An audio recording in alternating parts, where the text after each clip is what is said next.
All right, let's get into it. Today, we're breaking down a really chilling story that's all about a massive clash between two worlds. You've got modern, big city skepticism on one side, and on the other, the ancient, terrifying folklore of a remote village. It's a story where simply refusing to believe can be a death sentence. So, the whole story hinges on one simple, unbreakable rule. In this remote village, deep in the mountains of Uttarakhand, no one, and I mean absolutely no one, goes outside after 7 p.m. And you gotta understand, this isn't just a friendly suggestion, it's a law of survival. And this, right here, is the central conflict. You've got the city mindset, right? It's all about logic, science, staying out late, total freedom.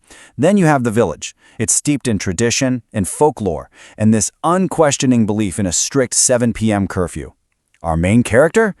Well, he's about to walk right into the middle of this collision. So our story follows a young guy named Gaurav. He's from the city, and he's visiting his friend Manisha's remote village.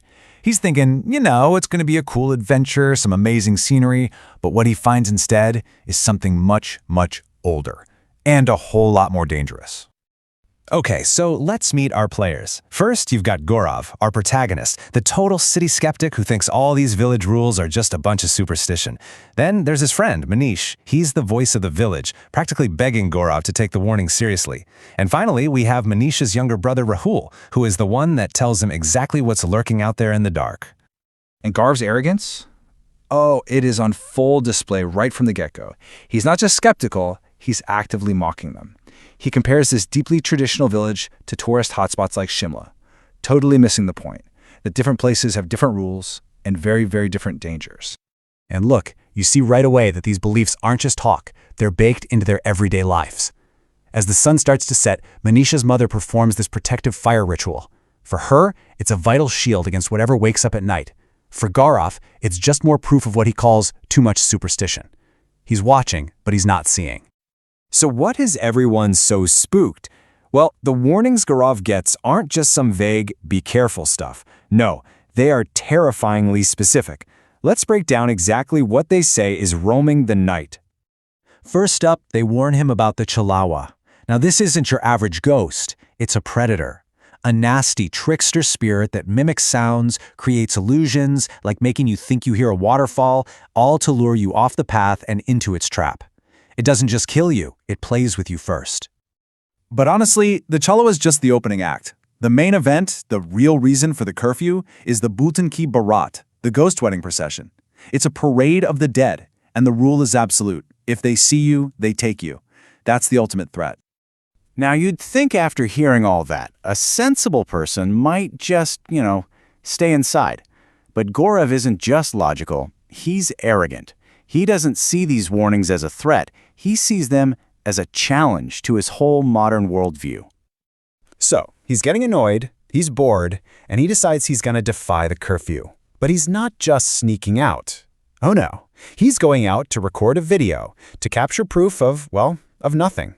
He's determined to bring back evidence, not just to prove them wrong, but to actually mock their beliefs. The moment Gaurav steps out into that darkness with his phone, the rational, predictable world he so confidently believes in starts to fray at the edges, one terrifying thread at a time. The horror ramps up, and it ramps up fast. It starts with small things, phantom sounds, whispering, just like they described the Chalawa. Then it gets visual. A dog just appears and then vanishes, then reappears and vanishes again. And then a man shows up, warns him, only for his face to literally melt like wax as he morphs into some kind of monster. At this point, Gaurav is no longer an observer. He's officially being hunted. So he's terrified, absolutely terrified. He runs, hides in some bushes. He's lost.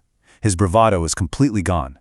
And it's at his lowest point that he hears it, the sound of drums and music. A wedding procession is coming his way. And in that moment, hiding there in the dark, Rahul's warning comes rushing back into his head. This isn't a rescue party. This is it. This is the Bhutan Ki Barat. The very folklore he was laughing about just hours ago is now the horrifying reality he's desperately trying to survive. The irony is just sickening. As the procession gets closer, he gets a real good look at the guests, and it is pure nightmare fuel. Their flesh is torn off their faces, their eyes are bulging out, their feet are twisted completely backward, and every single one of these grotesque faces has a demonic smile plastered on it. This is not a parade of spirits, it's a parade of the damned. He's holding his breath, trying to make himself invisible, praying they just walk on by. But it's no use. And then, one of them stops. It turns its head, and its eyes lock directly onto his. It saw him. So what happens when that unwavering skepticism slams headfirst into an undeniable evil reality?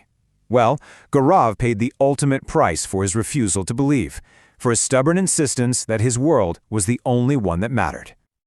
The next morning, they find him. And the description is just horrific. He's hanging from a tree, yeah, but it's what was done to his body that tells the real story.